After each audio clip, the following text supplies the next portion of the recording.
Šioje pamokoje pasimokysime iškloti grindis.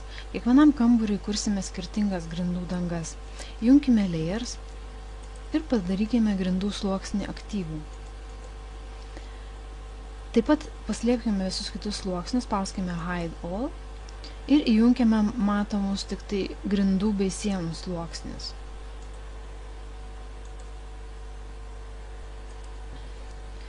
Sienos mums maišys braižyti grindis, todėl spaudžiame sieną, spaudžiame dešinį pelės mygtuką ir pasirenkame Hide Selection. Taigi sienas trumpai pasislepiame, tačiau turime brėžinio sienas. Dabar reikia atnaujinti mūsų autokadinį brėžinį. Brėžinį mes prisegėme prie Max projekto, tačiau laikui bėgant, tarkim, kad mes vis labiau detalizavome projektą ir autokadinis brėžinys pasipildė kaip ir realiai gyvenime būna. Mums beliks tuos atnaujinimus įsikelti. Parsisiųskite pagal šią nuorodą, kurią taip pat galite matyti prie pamokos aprašymo, tai yra autokadinis brėžinys interjeras A planas 2 DVG. Atsidarykime į autokadą.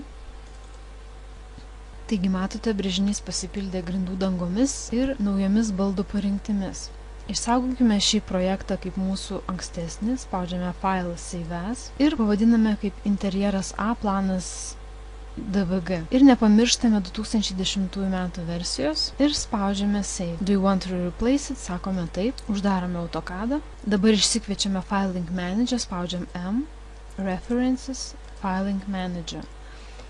Ir mūsų lentelėje kortelė Files, spaudžiame Reload, pasirenkame Advanced, spaudžiame Select Layers to Include ir įsitikiname, kad grindų dangos sluoksnis yra pažymėtas, spaudžiame OK, dar kartą OK ir kaip matote, brėžinio ikonėlė pasikeitė. Brėžinio pakeitimai matomi ir mūsų Maxo projekte. Uždarome kortelę, išsikviečiame Layers ir matome, jog mes turime ir grindų dangų sluoksnį, kuris šiuo atveju yra parinktas vėl kaip matomas. Ir dabar grindų dangų sluoksnį padarome dabartiniu.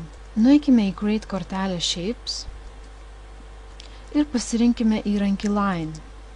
Įsijunkime su S raidele traukos režimą ir užėję ties Snap Toggle spaudžiame dešinį mygtuką ir pažymėkime, jog mūsų trauka vyktų prie Vertex, tai yra viršūnių. Uždarome šią kortelę ir braižome liniją. Pasisukame, kad mums būtų patogu žiūrėti į planą.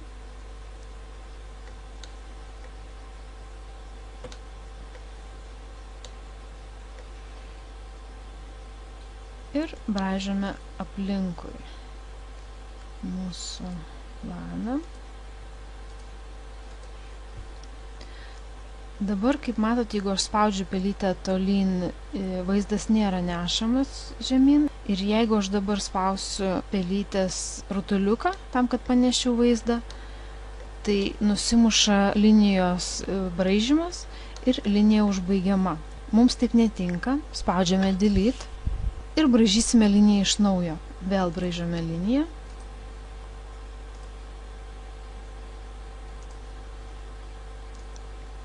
Ir dabar, kai mums reikia paeiti tolyn, nuspaudžiame į raidelę.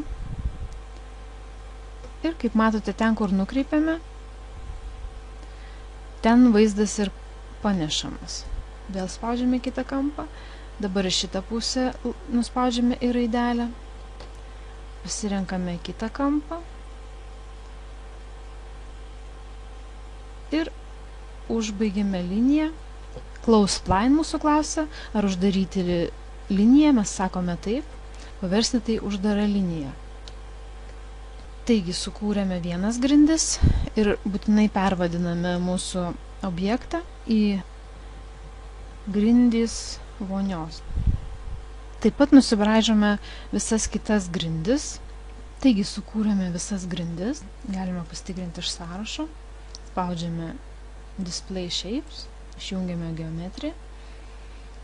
Ir matome, turime grindis vonios, grindis prieškambario, grindis miegamojo, grindis svetainės. Spaudžiame OK. Ir dabar tiesiog reikia patikrinti, ar viskas yra tvarkoje. Įsijungiame Layer sluoksnį. Įsijungiame visus sluoksnius. Ir galime grąžinti mūsų sieną. Spaudžiame Unhide All. Grįžta mūsų siena. Ir štai matome nedidelę problemėlę, ten kur miegamasis ir svetainė. Mes ne visiškai tiksliai nubraižėme todėl mums čia reikės pridėti papildomų viršūnių.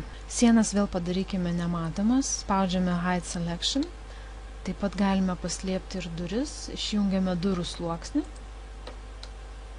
išjungiame ir turėklus, kad mums nesimaišytų.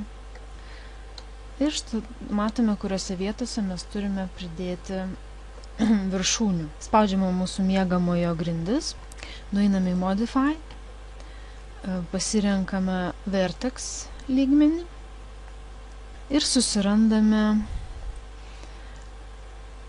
Insert mygtuką.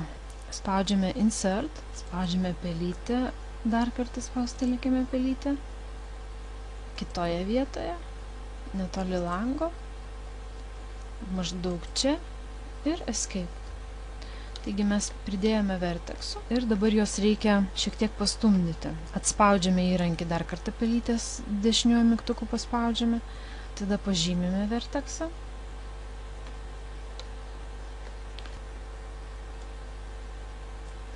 Ir pastumdome į reikiamas vietas.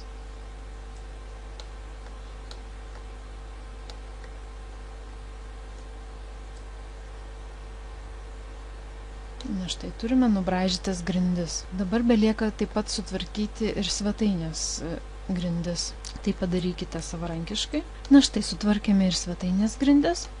Taip pat svarbu pažymėti, jog čia mes turėjome kurti dviejas grindis svetainėje. Vienas tai yra skirtos virtuvės zonai, įgavusi toks stačiakampis. Na ir kitos grindys skirtos parketo zonai, apima visą parketą.